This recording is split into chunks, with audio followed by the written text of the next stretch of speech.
The Somerton Man. On December 1st, 1948, a man was found dead on Somerton Beach in Adelaide, Australia.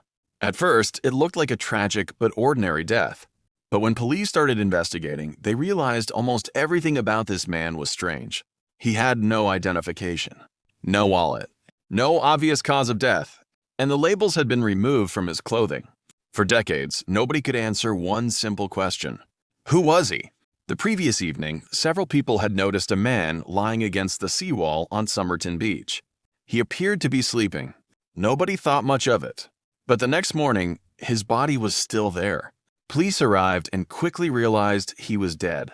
The man appeared to be in his 40s. There were no obvious injuries. His pockets contained a few ordinary items, but nothing that could identify him. There was no passport, no driver's license. And strangely, the labels had been cut from several pieces of his clothing. It was almost as if someone had deliberately tried to make him impossible to identify.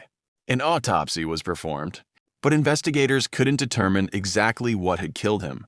There were no obvious wounds. The possibility remained that he had been poisoned with something that disappeared from the body before it could be detected. But there was no definitive answer.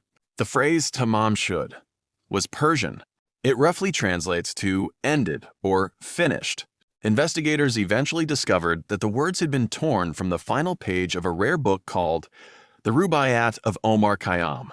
Police managed to locate a copy of the book that appeared to be connected to the dead man, and inside that book was something that looked like a code. Several lines of letters had been written on the back. To investigators, it looked like a secret message, but nobody could prove what the letters meant. Was it a cipher? A phone number? A secret military message?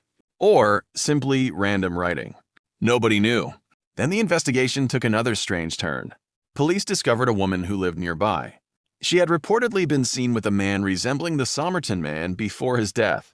When shown a plaster cast of the dead man's face, she appeared to recognize him, but she never publicly identified him. Who was the man? How did he know her? And why had he ended up dead on Somerton Beach? Over the years, countless theories appeared. Some believed he was a spy. The Cold War was beginning, and the mysterious code seemed suspicious. Some suggested suicide. There were even theories that the man had been involved in some kind of secret relationship. But for more than 7 decades, investigators couldn't establish his identity with certainty. The Somerton Man became one of Australia's most famous unsolved mysteries. Decades after the man's death, investigators returned to the case using modern forensic technology. Researchers were able to examine DNA connected to the Somerton Man. They compared the genetic information with genealogy databases and family records. Eventually, researchers discovered a possible family connection. The mysterious man appeared to be Charles Webb, an Australian electrical engineer. For the first time, the Somerton Man had a possible name, a possible family, and a possible identity. But this discovery didn't solve the mystery. It created even more questions. Who exactly was Charles Webb?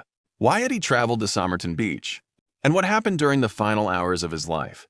If he really was the Somerton Man, investigators still had to explain the strange details surrounding his death. Why were the labels removed from his clothing? Why was the Tamam Shud message hidden in his pocket? What did the strange letters in the book mean? And most importantly, was he really involved in espionage? Or had the mysterious circumstances simply created a story that became bigger and stranger over time? For more than 70 years, investigators had been trying to identify the man. Now they finally had a name, but they still didn't have the full story. And there was one final mystery that remained. How did Charles Webb end up dead on that beach? The Somerton Man may finally have a name, but his final hours remain a mystery. A man walked onto a beach in Adelaide in 1948. And became one of the world's most famous unidentified deaths. For decades, people believed he could have been a spy. Others believed he was murdered. Some believed he took his own life. And the mysterious "Tamam Shud" message only made the case stranger. Today, modern DNA research points toward Charles Webb as the likely identity of the Somerton Man. But identifying him doesn't automatically explain his death. The code found in the book still hasn't been definitively explained. The exact circumstances surrounding his final hours remain unclear, and we still don't know exactly why he was carrying that mysterious message. After more than 7 decades, one of Australia's greatest mysteries may finally have an identity. But perhaps not an answer. Who was Charles Webb really? And what happened to him on Somerton Beach? If you want more true mysteries like this, subscribe. If you want more true mysteries, hit like, subscribe, and stay tuned for the next case.